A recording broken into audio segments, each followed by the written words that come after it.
Fitnah akhir zaman ni sangat berat. Dan fitnah ni dia akan menimpa kepada semua orang. Sebab tu kena jaga lidah kita. Jangan suka terpengaruh sangat. Buka akhbar baca, percaya terus. Buka internet baca, percaya terus. Khususnya yang berkaitan dengan agama Allah Ta'ala, yang berkait dengan umat Nabi Muhammad sallallahu alaihi wasallam ni, kena jaga-jaga betul. Lelaki yang diberikan oleh Allah Ta'ala harta, dan kemudian harta tadi digunakan di jalan Allah. Jadi tak perlu dengki dengan semua orang kaya. Yang kita nak kena, bukan dengki, nak kena cemburu bukan dengan semua orang kaya. Kita kena cemburu dengan orang kaya yang gunakan harta ni di jalan Allah. Suka menderma, suka memberikan bantuan kepada orang, tidak loket, tak kedekut.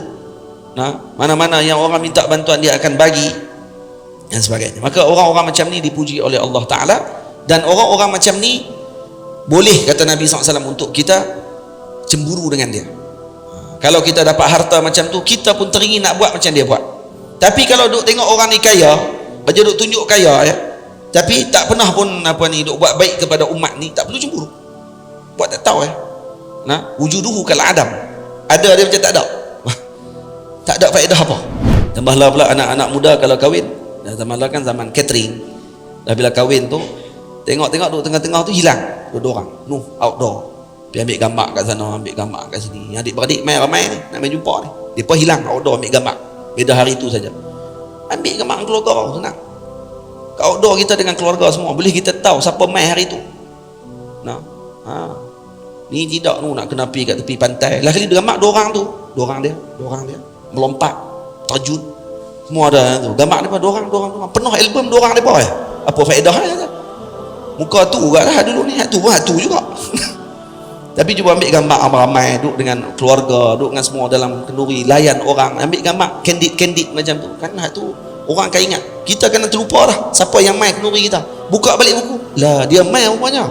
Kita duduk geram kat dia lama dah. Dia main. Jadi lembut balik hati. Kata dia ingat tak main dulu ni. Kita mula duduk geram kat dia lah. Dia tengok, ada. Jadi dia lembut hati balik lah. Apa ni ada main lah. Salam pula dengan kita, buah pula RM50.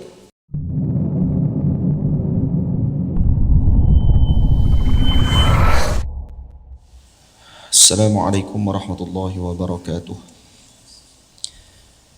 Alhamdulillahi rabbil alamin.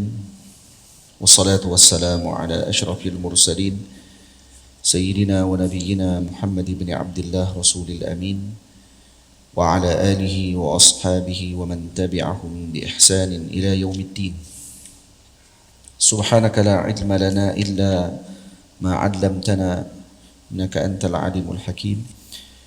Rabbi shrah li sadri wa yassir li amri wahlul 'uqdatam min lisani yafqahu qawli. Rabbi yassir wa la tu'assir, Rabbi tamim bi khair, wa ba'd.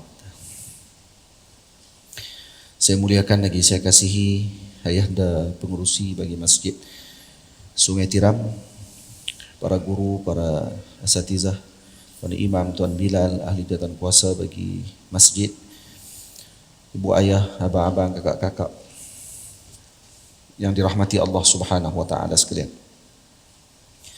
Kita sambung kembali bacaan kitab Fathul Muta'ali fi Adabil Ilmi wat Talaqqi pada bab berkenaan dengan adab seorang alim. Di dalam bab adab seorang alim ini ada 3 fasal yang besar, yaitu adab alim dengan dirinya, adab alim di dalam majlisnya, dan adab alim bersama dengan para muridnya.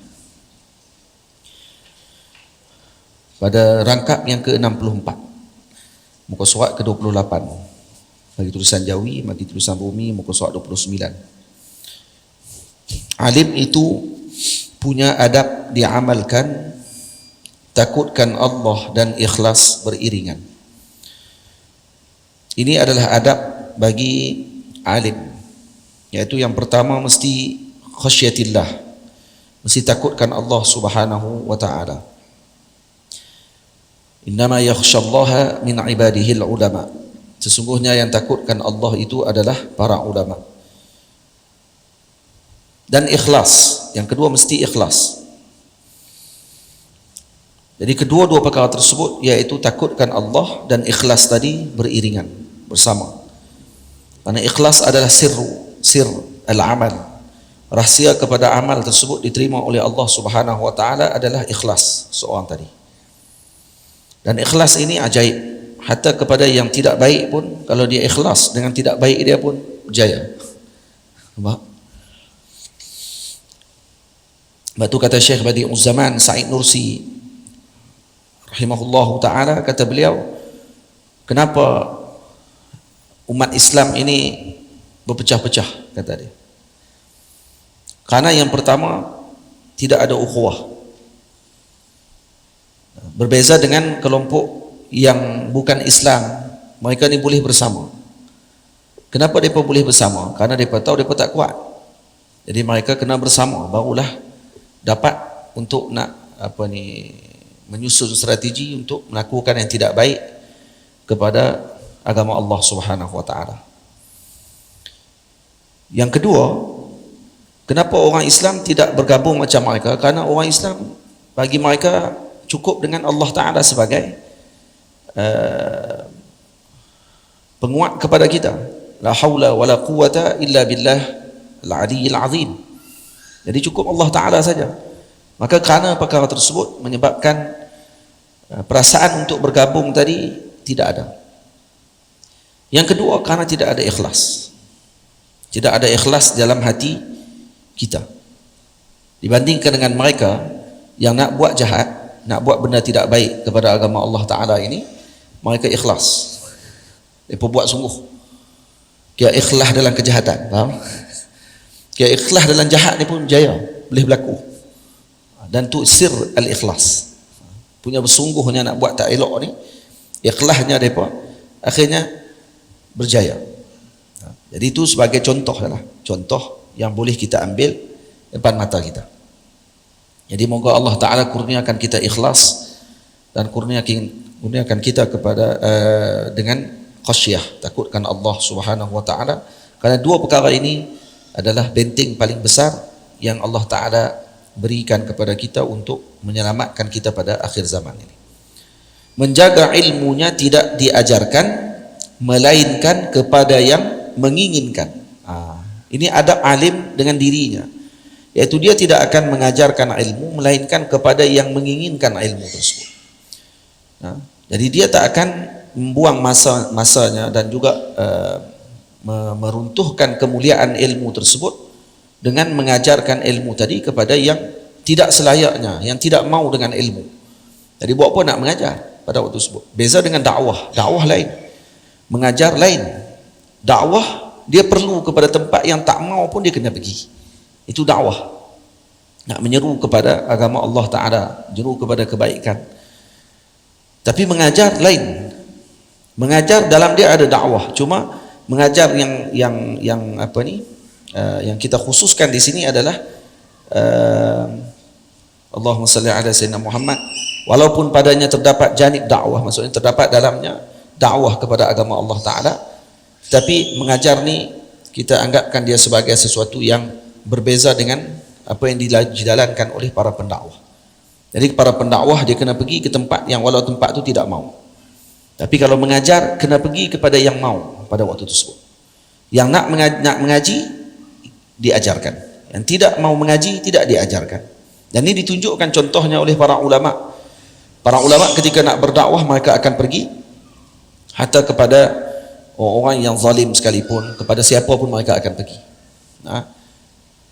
Tapi ketika nak mengajar, tak, mereka akan menjaga peribadi mereka ketika tersebut. Al-Imam Bukhari ketika dijemput oleh Governor Bukhara untuk mengajar Sahih Bukhari di dalam istana, apa kata beliau? Tidak ada istilah katanya dikhususkan hanya kepada anak raja, tidak dikhususkan kepada orang lain. Kalau nak mengaji, mari ke majlis umum, kata dia. Itu ahwalnya beliau. Walaupun ada para guru yang zaman dulu kita tahu ada guru-guru yang menjadi tenaga pengajar di istana masing-masing. Maksudnya ini pandangan dia, ini pandangan sebahagian ulama lagi. Ada ulama pula berpegang kalau tak pergi ke tempat tersebut nanti masalah. Orang lain pula masuk, faham tak betul masuk, kan kacau nanti. Jadi dia kena pergi tempat tersebut. Jadi pandangan para ulama ni berbeza mengikut kepada suasana dan keadaan pada waktu tersebut. Dan disebabkan tu kata sebahagian ulama, diceritakan dalam tarikh, Al-Imam Al-Bukhari tak dibenarkan masuk ke dalam bumi Bukhara kerana sifat tegasnya begitu. Banyak kisah contoh yang ditunjukkan oleh para ulama yang mana mereka ini menjaga ilmu mereka dan tidak diserahkan ilmu tadi melainkan kepada yang sepatutnya. Sebab tu dalam hadis pun Nabi kata, siapa yang mengalungkan ilmu bukan pada ahlinya, seolah-olah meletakkan rantai permata di tengkuknya babi. Itu sebabkan kita ni ambil rantai elok permata ni, mah tak kat tengkuk babi, tak sesuai. Babi tak sesuai pakai rantai mah. Jadi dijaga ilmu. Al-Imam Malik pernah dijemput pun begitu juga. Maka Imam Malik mengatakan al-ilmu ya'ti, al-ilmu yu'ta wala ya'ti. Ilmu itu didatangi. Ilmu itu didatangi, bukan dia mendatangi. Jadi ilmu bukan mendatangi, ilmu didatangi. Zaman sekarang, zaman dulu Tok Guru buka pondok, orang pakai mai pondok. Zaman lah kalau nak tunggu orang pergi pondok, pakai, kalau buat dengan kayu makan anai-anai lah. Nak tunggu orang mai pondok, letih. Jadi diubah kerana mengikut kepada zaman tersebut. Jadi Tok Guru pula mai ke tempat kita, tak ada masalah Tok Guru mai. Tapi orang yang panggil Tok Guru mai ke tempat dia, panggil guru-guru mengajar di tempat dia, maka dia kena raikan pula adab ketika tu dengan guru tersebut, dengan ilmu yang mana dia ajarkan, gitu sepatutnya. Jadi sebab tu antara adab bagi alim, menjaga ilmunya tidak diajarkan melainkan kepada yang menginginkan. Jadi ini antara salah satu daripada penghormatan dia terhadap ilmu. Karena ilmu ni mulia, tinggi, susah untuk didapatkan. Kalau diberikan begitu saja tanpa ada mahar dia pada ketika tersebut, jadi murah ilmu tersebut. Bukan dia nak sembunyi, tidak.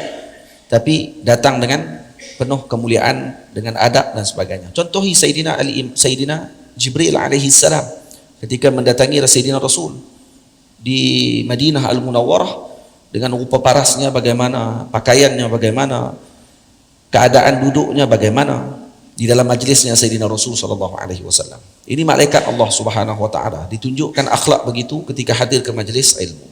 Dah lagi kita. Baik. Dalam hadis disebut apa dia? Bainama nahnu julusun 'inda Rasulillah sallallahu alaihi wa alihi wasallam iz tala'a rajulun alaihi bayadu siyab, kata dalam hadis bayadu as-siyab, lepas tu sawad asy'ar, jadi rambutnya hitam pekat, bajunya putih bersih, la yura alaihi atharus safar, tak dilihat padanya kesan permusafiran yang jauh. Maknanya apa? Maknanya dia datang dalam keadaan rupa paras yang segak, tak nampak muka letih, tak ada rambut yang berabuk pada waktu tersebut. Karena apa? Karena memuliakan ilmu, datang dalam keadaan tersedia dirinya, memuliakan ilmu. Al-Imam Malik radhiyallahu anhu waktu nak mengajar, khususnya ketika baca hadis, beliau akan memakai pakaian yang mahal, duduk di atas kerusi yang mahal, dibakarkan bukhur, pasangkan tu asap bukhur dalam Masjid Nabawi, baru dibacakan hadis, dipakaikan minyak wangi yang mahal. Kenapa? Karena memuliakan hadis Nabi sallallahu alaihi wasallam. Kita pun macam tu, memuliakan ilmu begitu. Baik. Juga tidak akan menapak langkahannya ke pintu pembesar tanpa niat mulia. Juga antara akhlaknya alim, mereka tidak akan menapakkan tapak kaki mereka ini melangkahi ataupun menuju ke rumah pembesar begitu saja. Kata tak boleh pergi ke rumah pembesar. Menteri besar panggil mai ke rumah, boleh tak Tok Guru pakat pi? Di sini kata juga tidak akan menapak langkahannya ke pintu pembesar. Ada saya tambah tu apa dia? Tanpa niat mulia. Kalau tak ada niat yang mulia, dengan niatnya tujuannya adalah untuk meninggikan syiar agama Allah Ta'ala, Kalau dia hadir ke tempat tersebut akan menyebabkan kurangnya berlaku perkara yang tidak baik. Kalau dia hadir ke tempat tersebut, moga-moga nanti pembesar tersebut akan lembut hatinya dan juga rendah hatinya dengan para ulama. Nah, tidak dilakukan yang tidak baik kepada para ulama dan umat. Hadir ke rumah pembesar untuk membawa permasalahan umat nak diselesaikan. Dengan hadirnya dia selesai masalah yang banyak. Itu silakan, tidak ada masalah.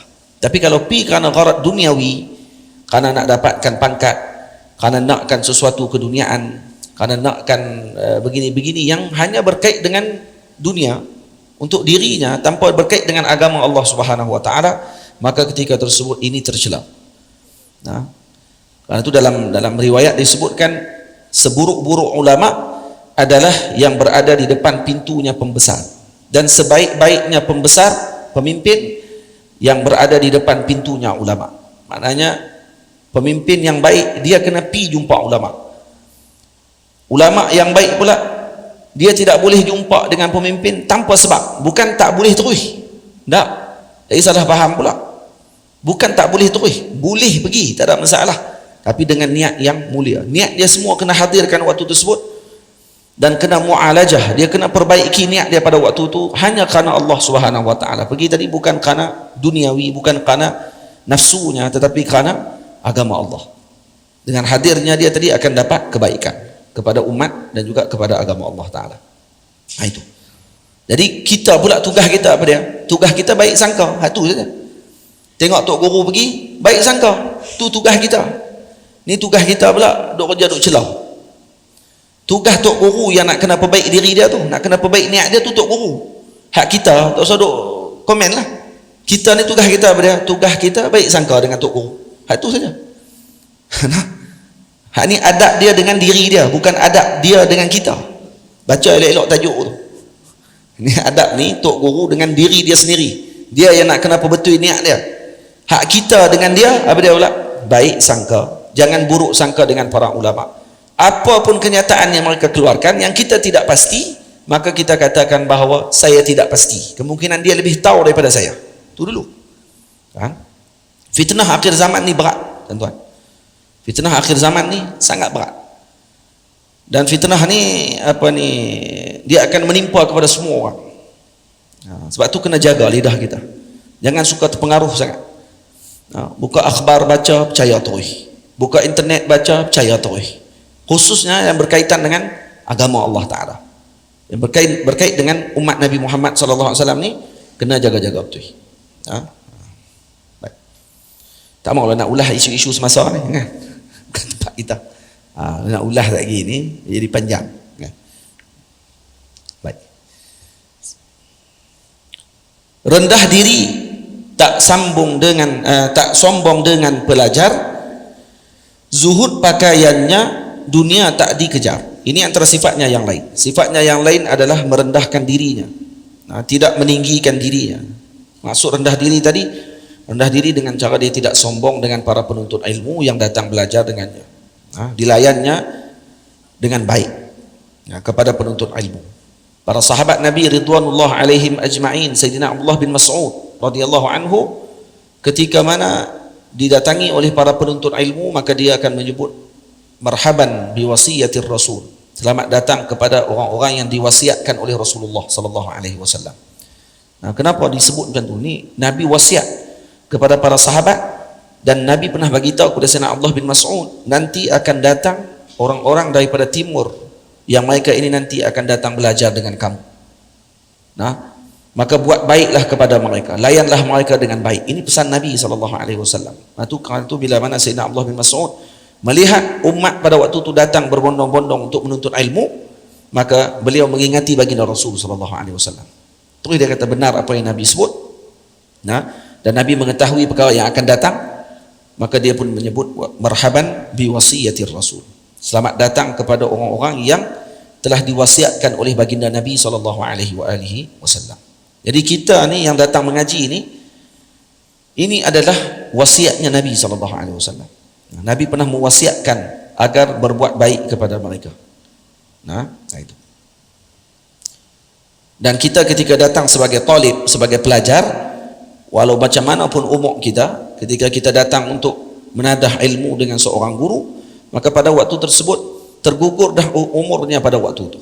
Umur dah tergugur dah waktu itu. Dia tak kira dah dengan umur dia waktu itu. Jangan kira dengan umur lagi. Karena waktu itu dia sebagai talib. Talib huwa talib. Pelajar adalah pelajar, walau macam mana tua dia sekalipun. Guru adalah guru, macam mana muda sekalipun dia. Dia tetap adalah guru. Dan ini adalah hakikat yang perlu diterima oleh kita. Nah, dan karena kemuliaan ilmu menyebabkan seorang tadi menjadi lebih tua daripada umurnya. Boleh. Karena kemuliaan ilmu menyebabkan seorang kemungkinan lebih tua daripada umurnya.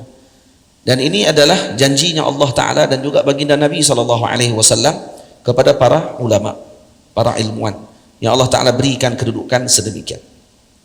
Baik. Jangan tengok masa Tok Guru jadi Tok Guru. Tengok masa Tok Guru sebelum jadi Tok Guru. Macam mana susahnya dia, macam mana beratnya pengajian dia, macam mana orang panggil kurangnya kehidupannya pada ketika tersebut. Dan jangan dilihat waktu ketika dia jadi guru dah. Ramai di kalangan penuntut ilmu melihat guru ketika menjadi guru, maka dia teringin nak jadi guru tu, tapi dia terlupa nak tengok Tok Guru sebelum jadi Tok Guru. Dia nak tengok Tok Guru 20 tahun selepas jadi Tok Guru. Dia terlupa nak tengok 20 tahun sebelum Tok Guru tu jadi Tok Guru. Apa dia tu buat? Macam mana dia belajar? Macam mana dia mengaji? Macam mana dia berakhlak dengan guru-gurunya? Tak tengok yang tu. Dia tengok di mana? Dia tengok hak hujung sekali. Tengok yang hujung seronok. Dia tengok Tan Tok Guru orang salam cium tangan. Hak tu dia tengok, dia tak syok ni jadi Tok Guru. Dia pun jadi Tok Guru terus. Dengar YouTube 4 kali terus jadi Tok Guru. Dengan harapan dicium tangan juga macam tu. Rupanya orang bagi kaki kata. Boleh. Rendah diri tak sombong dengan pelajar, zuhud pakaiannya dunia tak dikejar. Jadi dia rendah diri.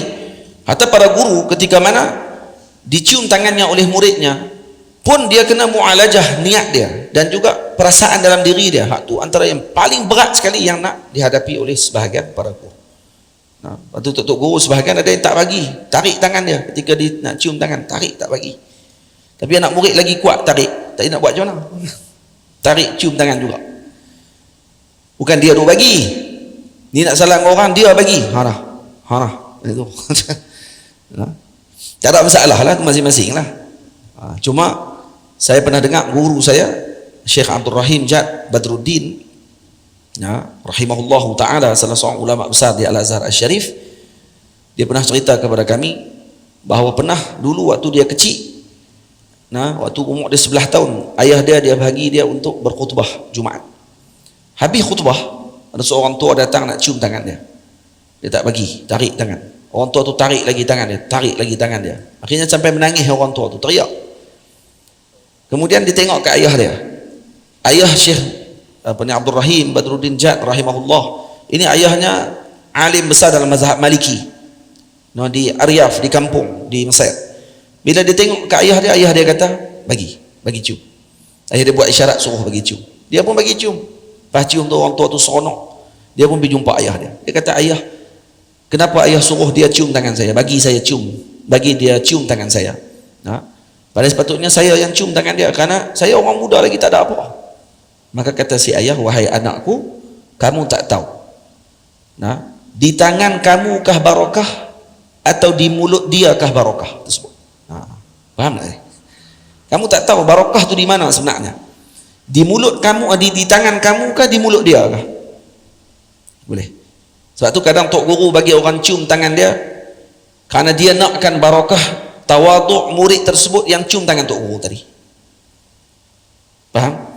Yang murid tu pula dia bersangka pada waktu tersebut dia nak harap berkat daripada Tok Guru tadi. Pakat harap pada waktu tersebut, kan bagus. Semua pakat harap pada waktu tu. Guru saya Syekh Amru Wardani pernah sekali waktu saya nak cium tangan dia di dalam Masjid Azhar, dia tarik tangan. Dia habis kelah di masjid pada waktu tu. Saya pergi dekat dia, saya nak cium tangan dia, dia tarik. Saya pegang tangan dia lagi, saya nak cium lagi, tarik lagi. Dia kata, arjuk ya Muhammad, saya harap, dia kata, jangan buat macam tu lagi. Itu saya kata kat dia, dia kata, ni saya arahkan ni kepada kamu, jangan cium tangan saya lagi lepas ni. Itu saya kata dekat dia, ya sayyidi, al-adab muqaddam ma'ala littiba. Itu kaedah ulama semua. Al-adab muqaddam 'ala al-ittiba'. Adab didahulukan daripada mengikuti arahan daripada gurunya. Saya pula kaedah tu kat Syekh, saya kata, Syekh, ya Sayyidi, al-adab muqaddam 'ala al-ittiba'. Adab lebih dahulu daripada mengikuti arahan. Syekh arahkan saya untuk tak cium tangan, tapi adab mendahului arahan tersebut. Syekh pun kata apa? Mana cium tangan? Terus dia bagi cium, tak ada masalah. Dia pula kaedah tadi. Kaedah tu daripada mana? Daripada perbuatan para sahabat Nabi, khususnya Sayyidina Ali radhiyallahu taala anhu wa karramallahu wajhahu alaihi salam, waktu ketika mana ditulis nama Nabi sallallahu alaihi wasallam dalam perjanjian Hudaibiyah, apa yang berlaku? Diminta oleh Suhail pada waktu itu untuk padam Rasulullah tu. Tulis Muhammad ibn Abdullah ila qaidil Quraisy, daripada Muhammad bin Abdullah, bukan Muhammad Rasulullah. Anda kata Muhammad Rasulullah, kalau kami mengaku kamu Rasulullah, buat apa kami nak bincang ni? Dia kata macam tu dekat Sayyidina Rasul. Jadi Rasulullah pun minta Sayyidina Ali untuk padam. Rasulullah kata, Ali padam Rasulullah tu, padam perkataan Rasulullah. Sayyidina Ali kata apa? Saya tak akan padam. Ni Nabi arahkan ni, Nabi suruh. Kenapa Sayyidina Ali tak buat? Karena al-adab muqaddam 'ala al-ittiba'. Adab mendahului ikut arahan pada waktu tersebut. Buktinya Nabi tak marah. Nabi tak kata, wahai Ali, kan aku arah tu, kan arahan Nabi ni kena ikut, mana boleh lawan. Tak, Nabi faham yang dibuat oleh Sayyidina Ali ni kerana adab. Maka Nabi yang minta pada waktu tu, mana nama Rasulullah tu, mana Rasulullah tu. Maka Sayyidina Ali pun tunjuk, ini Rasulullah. Maka Sayyidina Nabi pun ambil dan padam Rasulullah tu dengan tangan Nabi yang mulia. Nabi sendiri yang padam pada waktu tu. Baru Sayyidina Ali tulis bin Abdullah. Nak suruh dia padam, sorry, tak akan padam. Karena ni berkait dengan adab dia dengan Nabi SAW. Daripada kaedah ni lah, daripada perbuatan sahabat ni lah keluarnya kaedah al-adab muqaddam 'ala al-ittiba'. Adab mendahului ikut arahan. Jadi faham lah? Itu maksudnya. Tu kalau cium tangan Tok Guru, jangan cium tangan Tok Guru, pergi cium tangan kita sendiri. Tu nak ambil berkat siapa kita pun tak tahu. Dia pergi cium tangan Tok Guru, dia pergi cium tangan dia. Tu tak tahan. Ni tangan Tok Guru dia pegang, tapi dia cium tangan dia. Ni tangan Tok Guru, ni tangan dia. Lepas tu dia cium tangan dia. Tangan siapa dia nak ambil berkat ni? Dia ambil berkat tangan dia sendiri. Dan kalau nak cium pula, makruh bunyi. Jangan bagi bunyi. Jangan sampai bunyi betul tu. Lepas tu pula berselipat ayat liuk atas tangan Tok Guru. Kita kata tu dia jam macam ni kata ni. Jadi jangan bagi lekat ayat liuk kita. Cukup sekadar letakkan bibir saja. Macam tu saja. Tak perlu nak. Lepas tu ni dia zaman photostat dia bagi.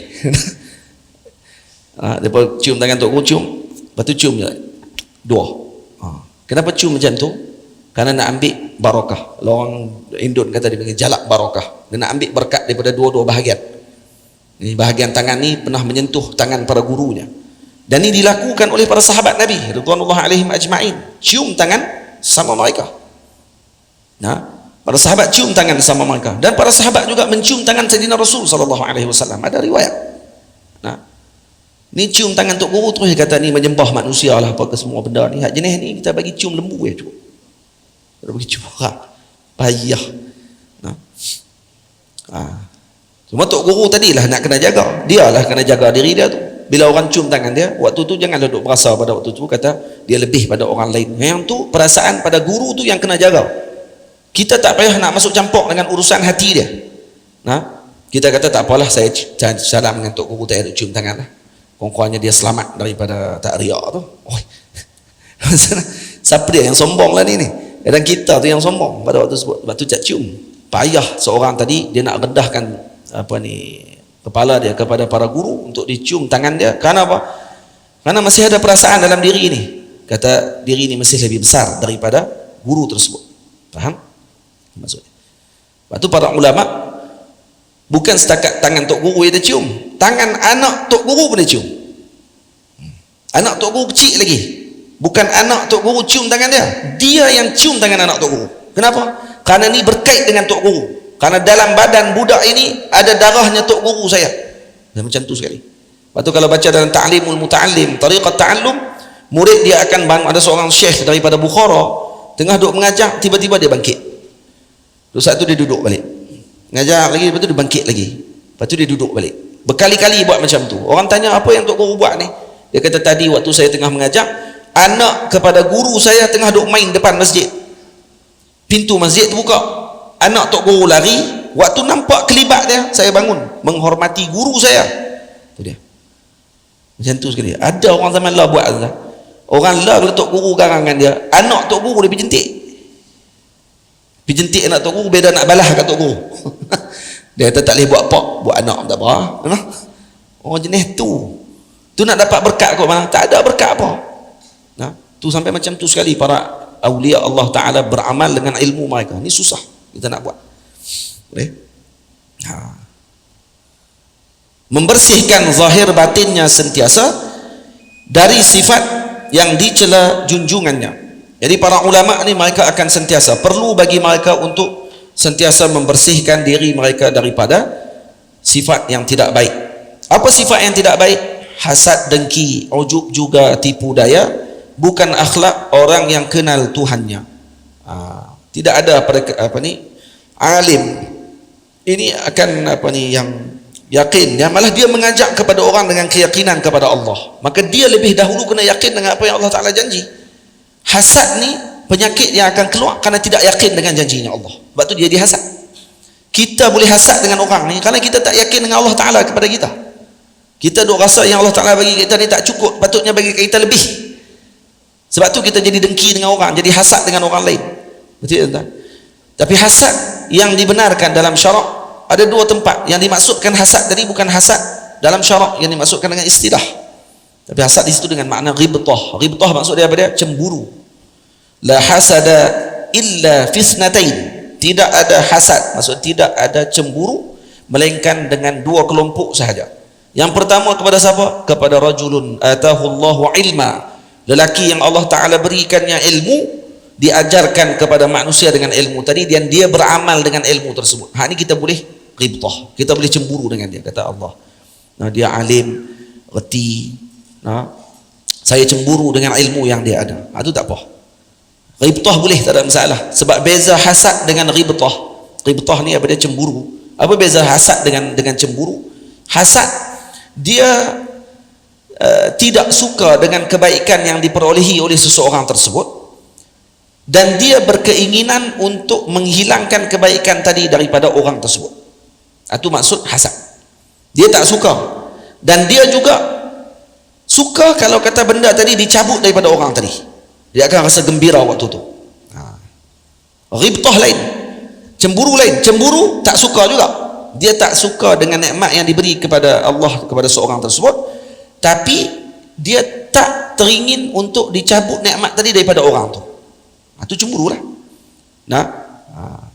Kita tengok orang ni ada rumah besar, kita ni cemburu nak rumah besar juga macam tu. Cemburu ni apa dia? Kita rasa perasaan tu maksudnya apabila cemburu ni, perasaan tu macam kata dia macam mana dia boleh dapat, tapi tak ada perasaan lebih. Maksud tak ada kata nanti terbakar ni, sebut macam tu. Yang tu hasad orang bagi. Itu yang diharamkan dalam syarak. Boleh faham? Tapi kalau tak ada yang tu, kita kata lebihnya dia dapat lebih apa semua, tapi tak ada perasaan untuk dihilangkan perkara tersebut, nikmat tadi daripada orang tadi, maka itu tak dikira sebagai sesuatu yang diharamkan dalam syarak. Karena manusia biasa, perasaan dia akan main macam tu. Kita boleh tengok orang ni lebih daripada kita akan berasa kan, kalau boleh kita dapat lebih daripada tu lagi. Cuma nak kena kawal, nak jadi ni ghibtah ke, nak jadikan ni hasad. Itu kena tengok balik. Yang kedua, lelaki yang diberikan oleh Allah Ta'ala harta, dan kemudian harta tadi digunakan di jalan Allah. Jadi tak perlu dengki dengan semua orang kaya. Yang kita nak kena, bukan dengki, nak kena cemburu bukan dengan semua orang kaya. Kita kena cemburu dengan orang kaya yang gunakan harta ni di jalan Allah, suka menderma, suka memberikan bantuan kepada orang, tidak loket, tak kedekut, mana-mana yang orang minta bantuan dia akan bagi, dan sebagainya. Maka orang-orang macam ni dipuji oleh Allah Ta'ala, dan orang-orang macam ni boleh, kata Nabi SAW, untuk kita cemburu dengan dia. Kalau kita dapat harta macam tu, kita pun teringin nak buat macam dia buat. Tapi kalau duk tengok orang ni kaya, baca duk tunjuk kaya, tapi tak pernah pun duk buat baik kepada umat ni, tak perlu cemburu. Buat tak tahu wujuduhu kal adam. Ada dia macam tak ada. Tak ada faedah apa. Itu maksudnya. Baik. Jauhkanlah dirinya dari Tuhan tuhmahan. Tadi hasad, dengki, ujub juga tipu daya bukan akhlak orang yang kenal Tuhannya. Ini bukan akhlak orang yang kenal Tuhannya. Karena orang, tapi sejarah menunjukkan bahawa kalau hasad ini berlaku kepada para ulama ini lebih berat. Kadang-kadang hasad sesama ulama ni lebih berat lagi. Sebab tu jauhkan sifat hasad tersebut. Kita kalau ada ilmu, maka yang seselamat daripada hasad ni siapa dia? Al-arif billah, orang-orang yang mengenal Allah Subhanahu wa taala. Yang kenal Allah taala, dia akan kenal, kata Allah taala dah tetapkan yang baik kepada semua orang. Rezeki masing-masing. Rezeki ada rezeki yang berbentuk hissi, ada rezeki yang berbentuk maknawi.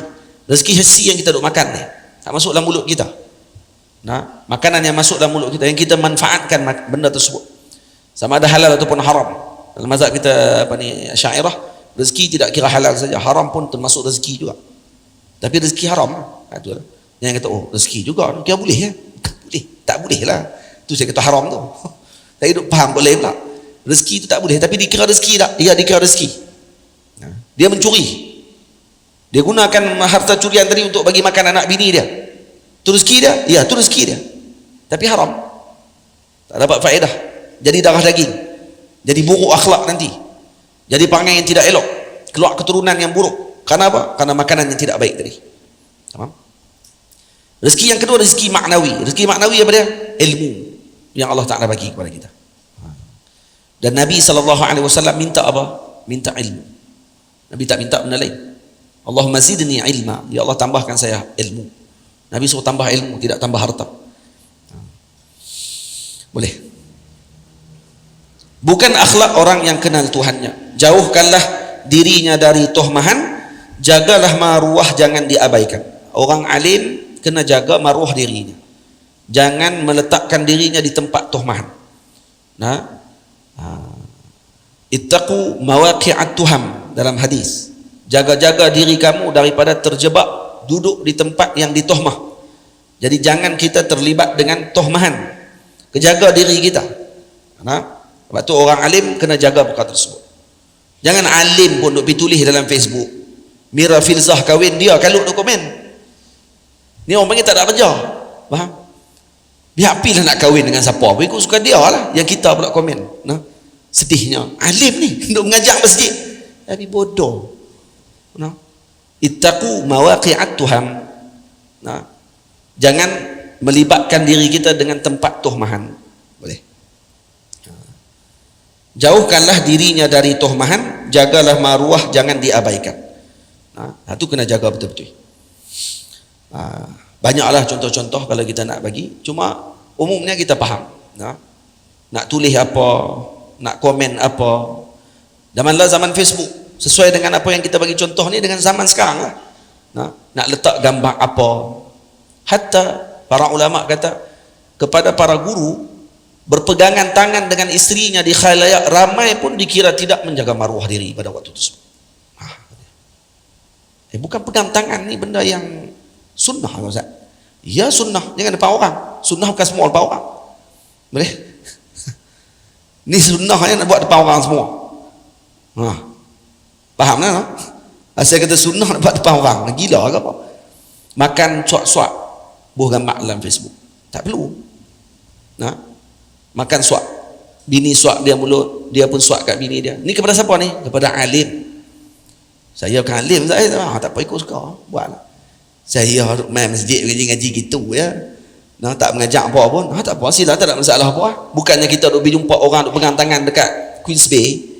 Laki bini, ada anak berceretek dah ke belakang tapi dia duk pegang tangan bini dah, kita astagfirullahalazim. Ni apa ni kakak? Pegang apa tangan laki ni? Lah ikut suka dia. Laki dia. Tu bini dia. Tak apa. Ni yang saya sebut ni kepada siapa? Kepada alim. Alim tak boleh buat macam tu. Jaga maruah di depan orang. Jadi kalau berjalan dengan bini, bukan suruh kerah dah. Tak pegang tangan bini depan orang, kerah kah? Dia tu Allah tak romantik langsung. Romantik ni banyak tuan-tuan, tempat lain lagi boleh romantik. Bukan mesti depan orang. Tu Instagram. Depan orang ambil gambar pegang tangan. Duduk dalam rumah spot. Tak mau macam tu. Romantik bukan gitu saja, bukan pegang tangan menandakan romantik saja. Romantik ni lebih pada tu lagi ya. Nah, kalau berjalan dengan orang rumah, bukan, janganlah sampai tinggal dia dekat Queens Bay tu sampai terlupa nak bawa balik. Tu teruklah. Pi beli dekat pasar raya, naik kereta terlupa sampai rumah dah. Dia aku tak bawa balik bini dia tertinggal kat pasar raya punya teruk jangan sampai kerah macam tu. Tu kerah kong orang panggil. Tu teruk. Nah, beli barang sikit pergi ke pasar raya, tengok bini lambat sikit, perderah balik tu, balik sendiri naik Grab. Jenis ni malam tu bini dia juga nak masak dekat dia. Hak nak masak tadi ni, barang makanan hak bini dia bawa balik tu, dia juga nak pulun, tapi tinggal bini dia. Tak boleh lah macam tu. Tu kerah orang panggil. Ni tak ada rahmat. Nah, ni bukan yang diajar. Saya maksudkan tadi, antara sikap-sikap yang kadang-kadang diabaikan oleh sebahagian ilmuwan, orang-orang yang menjadi panutan dalam umat, tidak mengambil berat tentang masalah ni. Nah, dan tak sepatutnya dilakukan. Tak sepatutnya dilakukan. Macam tu. Sebab tu kita kalau dah alim, lepas tu kahwin, masa menikah tu nak buat macam mana waktu tu? Kan orang duk kahwin kan duk suap mulut, lepas tu ambil gambar semua kali, tubuh dalam Facebook. Tak sepatutnya disebarkan gambar-gambar yang macam tu. Tu mungkin untuk simpanan dia dengan keluarga dia saja, cukup. Tak perlu disebarkan. Boleh? Ni dia pula terlajak kahwin, lepas tu lompat dengan bini dia sekali, pak ambil gambar sambil lompat. Orang zaman lah kahwin pun macam-macam. Tambah lah pula anak-anak muda kalau kahwin, zaman lah kan zaman catering. Dah bila kahwin tu, tengok-tengok duduk tengah-tengah tu hilang dua orang, outdoor, pergi ambil gambar kat sana, ambil gambar kat sini. Adik-beradik main ramai ni, nak main jumpa ni, dia pun hilang outdoor ambil gambar, beda hari tu saja. Ambil gambar keluarga, senang. Kat outdoor kita dengan keluarga semua, boleh kita tahu siapa main hari tu. Ni tidak nak kena pergi kat tepi pantai. Lah kali gambar dua orang dia melompat, terjun, semua ada tu. Gambar depa dua orang, penuh album dua orang depa Apa faedah muka tu juga lah dulu ni, tu juga. Tapi cuba ambil gambar ramai duduk dengan keluarga, duduk dengan semua dalam kenduri, layan orang, ambil gambar candid macam tu kan. Tu orang akan ingat. Kita kena terlupa dah siapa yang main kenduri kita. Buka balik buku, lah dia main rupanya. Kita duduk geram kat dia lama dah, dan dia main, jadi sebut lembut balik hati. Kata dia ingat tak main dulu ni, kita mula duduk geram kat dia lah. Dia tengok, ada. Jadi lembut hati balik lah. Punya dia main lah. Salam pula dengan kita, buh pula RM50. Itu boleh. Tu keluar tajuk dah tu. Ni balik pada alim tadi. Kena jaga. Alim tak boleh macam tu. Makan bersuat-suat, jalan-jalan pegang tangan, tak sepatutnya. Jangan dibuat di depan orang ramai. Ittaqu mawaqi'at tuham. Nabi pun lari Nabi pun lari dengan Sayyidina Aisyah tu macam mana? Nabi lari belakang, sahabat bukan depan. Nabi suruh sahabat jalan dulu, Nabi jalan lari di belakang, bukan lari depan orang. Baca hadis bagi betul. Jangan baca ikut kepala otak kita. Ni duk berlari dengan bini pakai seluar, macam tak pakai seluar. Dia pun macam tak pakai seluar, lari depan ni, duk lawan lari depan depan taman, keliling. Dia kata, ni Nabi buat macam ni. Nabi tak buat macam tu bodoh. Nabi kan buat jangan buat. Nabi jalan dengan sahabat, Nabi suruh para sahabat jalan dulu, semua pergi jalan dulu, tengok depan. Sahabat bukan jenis macam kita, lagi suruh pergi jalan depan, lagi duduk. Sahabat ni hatinya bersih, bening. Tak ada hati yang paling bersih dalam muka bumi Allah Ta'ala dibandingkan pada sahabat Nabi radhiyallahu alaihim ajma'in. Kalau tidak, mereka tak dipilih duduk dengan Rasulullah. Paling bersih, suci daripada segala yang tidak elok. Dia berjalan di depan. Masa tu baru Sayyidina Nabi lawan lari dengan Sayyidina Aisyah. Lari. Yang riwayat hadis ni siapa? Sayyidatina Aisyah.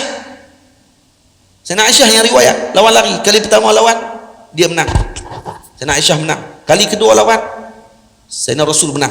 Nabi kata apa? Ini disebabkan kerana apa ni? Ni kerana pelapik perut ni. Maksudnya dah mula gempal. Sebab tu lari kalah, dulu menang lah. Faham tak? Jadi Nabi pun ya romantik, lawan lari dengan isteri Nabi SAW. Tapi tengok tempat, bukan semua tempat nak lawan lari. Ini sampai ke tengah-tengah pasar raya saja dia buat syok lari dengan jubah, dengan sorban patah-patah. Lari kena tunjuk apa ni? Tunjuk romantik. Tuan-tuan kalau jumpa macam tu, dah kaki.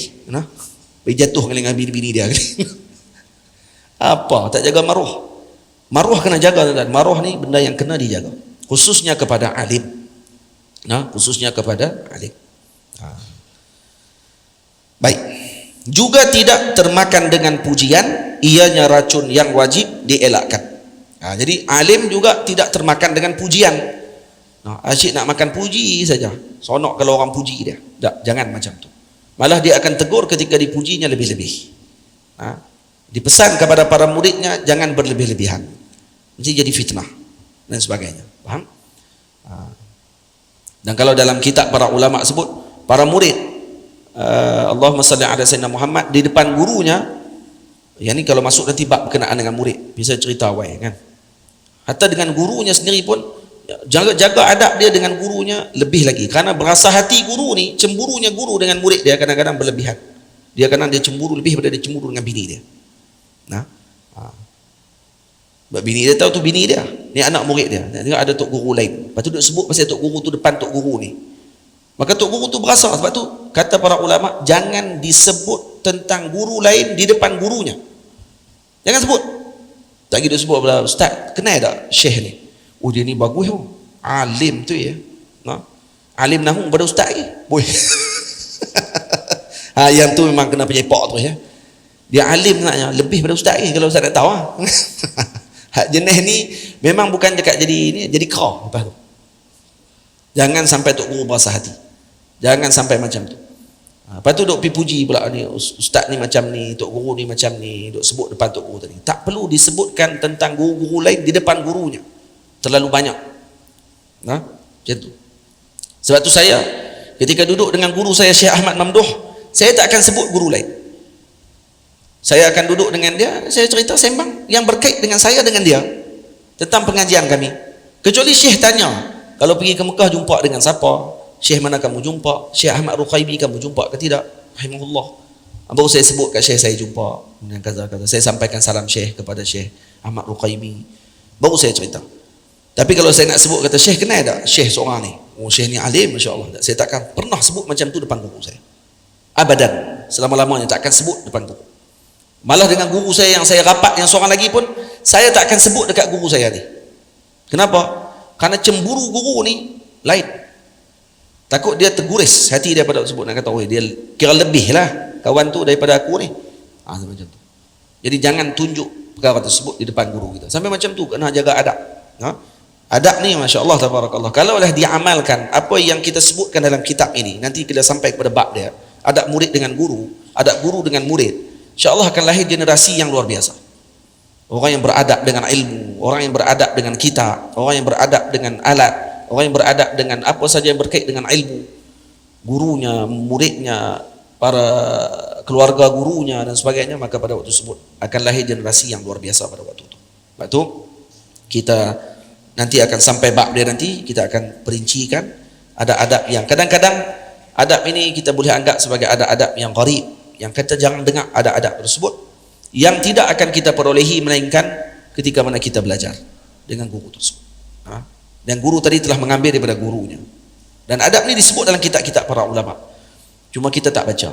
Kalau kita baca, kita akan jumpa ajaibnya adab para ulama sesama mereka. Ajaibnya adab para ulama dengan guru mereka yang mengajarkan mereka. Macam tu sekali. Al-Imam Taj Subki, Taqi Subki, ayah kepada Al-Imam Taj Subki, Syekhul Islam, satu hari dia naik kuda, lalu di satu kawasan dengar seorang lelaki petani tengah duduk bersembang. Dan lelaki tadi sebut apa?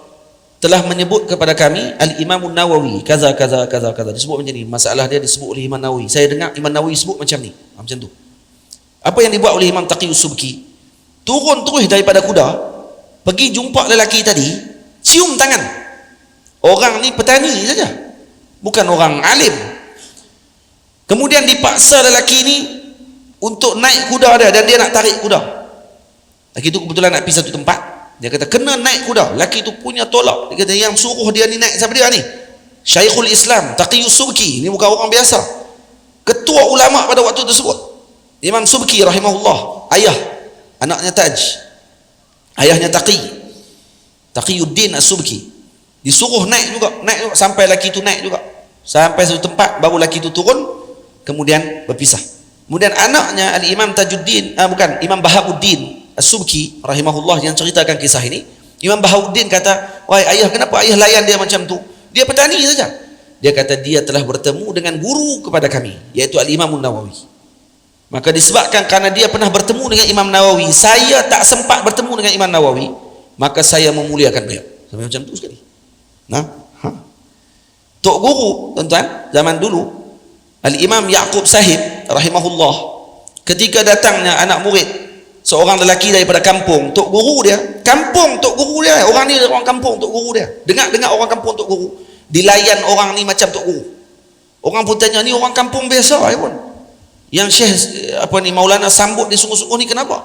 Karena ini orang daripada kampung guruku. Sampai macam tu sekali. Kita tok guru kita kampung mana apa kita tak tahu. Biar pergi ke dia lah kampung mana pun. Apa kita nak kisah? Dia kena tahu kampung tok guru kita. Dia dah nak pergi lawat. Ni ulama dulu yang datang daripada kampung tok guru saja. Tanya-tanya duk mana ni? Duk Pedu. Weh, Pedu. Weh, ni duk cara kampung saya lah. Oh, duk Pedu. Oh, ni kampung Ustaz Nazrul ni. Masya-Allah. Layan, ajak pergi rumah makan nasi. Pokoknya perompak. Maksudnya dihormati, dimuliakan. Kata, oh orang ni Masya Allah, dicakap dengan baik. Kenapa? Karena ni berkait dengan orang yang pernah saya belajar dengan dia. Kampung ni mana ni? Duk di Sik. Oh, Sik. Kampung Tok Guru Haji Saleh ni. Dulu saya pernah mengaji dengan Tok Guru Haji Saleh, kata, kamu orang Sik no? Allahu Akbar. Ish. Layan orang tadi. Ada duit dalam poket, RM10, bagi RM10. Beda duit minyak. Nah. Kalau ada pisang ke tepi jalan tu, beli cok pisang lah bagi. Beda dalam jalanan, jalan. Awak layan saya teruk sangat ni. Tak ada apa, karena tok guru saya. Karena saya pernah mengaji dengan tok guru saya dulu. Tok guru saya orang Sik, kamu orang Sik, saya layan kamu. Macam tok guru saya. Sampai macam tu tuan-tuan. Lah ni ada adab tu? Tak ada. Payah nak jumpa yang sedemikian punya adab. Yang ini ditunjukkan oleh para ulama dalam kisah mereka, amal yang mereka lakukan sampai tahap macam tu. Moga-moga kita dikurniakan adab yang tinggi, dan dengan adab yang tinggi tersebut Allah Ta'ala akan berkati ilmu kita insya-Allah Ta'ala. Saya ni berniat, saya dah balik habis dah. Saya berniat dalam hati saya, kalau kata guru-guru saya di Mesir sana pun saya akan tengok kehidupan mereka macam mana, anak cucu mereka macam mana. Kalaulah saya ada lebih keuangan pada waktu tersebut, saya berniat dalam hati saya untuk bagi kepada mereka yang duduk di sana, yang berkait dengan guru saya. Yang ini dilakukan oleh guru kami Maulana Syekh Ali Jumaah hafizahullah ta'ala. Syekh Ali Jumaah, gurunya Syekh Abdullah Siddiq Al-Ghumari. Syekh Abdullah Siddiq Al-Ghumari ada dua orang bini, dua orang, tiga orang kita tak pastilah, tapi salah seorang isteri dia orang Mesir. Orang Mesir duduk di Shubro. Shubro tempat kawan-kawan kita hafal Quran duduk di situ. Tapi makruf, orang semua tahu isteri Syekh Abdullah yang Mesir ni memang mulutnya ya Rabbi. Dia suka maki Syekh Abdullah Siddiq Al-Ghumari. Ni Syekh Abdullah ni wali Allah Ta'ala, tok guru besar. Tapi tok guru tak pernah kata apa. Kadang-kadang dimaki depan murid. Tok anak-anak murid main mengaji dengan Syekh Abdullah di rumah, dia maki Syekh ni depan anak murid ni. Tapi Syekh Abdullah sabar sungguh. Kadang dia buka kitab, tak kata apa. Ni kadang-kadang kewalian seorang tadi disebabkan kerana isteri dia boleh jadi, Pak. Sabak dengan bini jadi wali terus. Macam Syekh Bajal Haban, ada seorang ulama daripada Yaman namanya Syekh Bajal Haban. Syekh Bajal Haban ni katanya dia jadi wali kerana sabak dia, sabak dengan bini dia. Kata bini dia, ya Rabbi, kata macam dia sabak sungguh. Satu hari dia tak tahan dah dengan apa yang dibuat oleh bini dia, dia lari pergi duduk kat gua. Dia pergi kat bukit, dia tengok ada orang dalam gua tu, 3 orang, 2 orang tengah duduk berkhulwat di situ. Bukan khulwat macam kita ni, bukan duduk khulwat kata laki bini apa, perempuan laki. Dah khulwat ni, khulwat sufi maksudnya, duduk beribadah dalam gua tersebut, 2 orang. Bila 2 orang ni duduk, 2 orang ke 3 orang, 3 orang tak silap dia, duduk 3 orang ni dia jumpa, dia pun minta nak tumpang sekali. Dia pun kata boleh, sila. Waktu malam tengah nak makan, masuknya nak maghrib tu, dia pun nak makan. Setiap kali nak makan, dia pun angkat tangan. Ada seorang ni dia akan angkat tangan, doa. Diam, tak sebut apa. Turun makanan daripada langit. Dia. Ni karamat dia, Pak. Turun makanan daripada langit, duduk depan. Makan ramai-ramai. Syekh Bajal Haban tengok tu, "Fuh, sakan ni buat ni." No. Sakan tu. Masuk waktu kedua pula, orang kedua pula. Ni dia dah buat dah. Kamu pula buat. Kawan dia pula yang kedua, kawan kedua pula angkat tangan. Turun makanan daripada langit. Masya-Allah. Baik, sakan. Orang ketiga pula. Yang ketiga pula angkat tangan juga, turun. Kalau waktu makan sampai, semua kena ikut turutan. Masuk yang 3 orang tu, lepas dah habis, masuk giliran Syekh. Masuk giliran dia, Syekh kata, "Buat macam mana?" Kemudian dia pun tanya, "Hampa doa apa?" Hampa doa apa yang turun makanan daripada langit tu? Dia kata, "Kami doa, ya Allah, berkat sabarnya Syekh Bajal Haban," dia pun tak kenal dia. "Berkat sabarnya Syekh Bajal Haban, turunkanlah makanan kepada kami daripada langit." Turun makanan berkat Syekh Bajal Haban. Dia kata, "Ya Allah." Sebut nama dia, turun makanan tu. Dan mereka tak kenal dia. Terus dia minta izin nak balik pada waktu tersebut. Nah, dia balik ke kampung, wafat di kampung dia pada waktu tersebut. Bila dengar Syekh Bajal Haban meninggal, 3 orang ni terkejut. Terus turun daripada bukit, pergi ke kampung tu nak tengok, menziarahi jenazahnya Sayyidina Syekh Bajal Haban. Sampai di kampung, tengok jenazah, ya Allah, yang duduk dengan kami yang itu ni lah. Rupanya dia jadi wali pun dia tak tahu. Nah, kata ulama, dia jadi wali kerana apa? Kerana sabar dia dengan isteri dia. Sebahagian ulama kata sebenarnya bini dia tu lagi wali. Bini dia wali tinggi pada tok laki. Disebabkan kerana dia nak bagi tok laki dia tinggi daripada dia, maka dia pun buat perangai nak bagi laki dia lagi tinggi daripada dia kedudukan. Akhirnya laki dia tinggi daripada dia. Tu dia. Jadi kalau tuan-tuan kena maki dengan bini, anggap bini tuan-tuan wali. Moga-moga kita akan sabar lepas tu, kata mungkin dia ni wali kot, diutus untuk mewalikan aku, untuk aku jadi wali Allah Ta'ala lepas ni. Syekh Abdullah Siddiq cukup sabar betul-betul sampai tak ada nilainya, kata Syekh. Apa yang berlaku ni? Cerita ni siapa yang sebut kat saya? Cerita ni diceritakan oleh Syekh Ahmad Mamduh kepada saya, guru saya, anak murid Syekh Ali Jumaah. Syekh Ahmad kata kat saya, "Kamu tahu selepas Syekh Abdullah wafat, ramai anak murid kepada Syekh Abdullah memutuskan hubungan dengan keluarga ni. Kenapa? Karena buruknya akhlak dia dengan guru. Ini bini yang tak baik dengan suami dia, kami tak mau baik dengan dia." Tapi apa yang dibuat oleh Maulana Syekh Ali Jumaah? Syekh Ali Jumaah sentiasa setiap bulan akan bagi keuangan duit untuk keluarga ni hidup. Sewanya, makan minumnya, dibagi setiap bulan. Tiap-tiap bulan dibagi. Sampai ibu tadi wafat. Diketahui kisah ni setelah ibu tu wafat. Orang tak tahu, kata Syekh Ali duk bagi tiap-tiap bulan. Lepas meninggal si ibu ni, barulah anak-anak cucu dia beritahu sebenarnya yang duk support kami tiap-tiap bulan Maulana Syekh Ali Jumaah hafizahullah. Syekh Ali tak tengok, kata ini orang yang pernah biadab dengan gurunya. Dia tengok ini orang yang ada hubungan dengan gurunya. Ini isteri guru saya, bekas isteri guru saya. Jadi saya kena muliakan dia. Berapa ramai orang yang ketika isteri tok guru dia meninggal, dia ambil berat tentang isteri tok guru dia. Bukan ambil berat so jadi bini dia. Maksudnya tengok keluarga dia macam mana, makan minum keluarga dia macam mana. Ada orang dah buat tak tahu dah lepas tu. Tapi nak ada murid yang macam tu, luar biasa. Luar biasa. Syekh Ali Jumaah hafizahullah taala, ini rijal rajul yang tidak ada misalnya. Yang sekat yang kami kenal begitu. Yang disebutkan oleh para gurunya, para muridnya, dan ini diakui oleh para gurunya sendiri dengan keilmuan, salah, kemuliaan beliau. Jadi insya-Allah bulan depan kita akan sambung perbahasan kita berkenaan dengan adab alim di dalam majlisnya. Wassallallahu ala sayyidina Muhammad wa ala alihi wa sahbihi ajma'in walhamdulillahi rabbil alamin. Bismillahirrahmanirrahim. Allahumma ighfir lana dhunubana wa liwalidina warhamhum kama rabbawna shighara.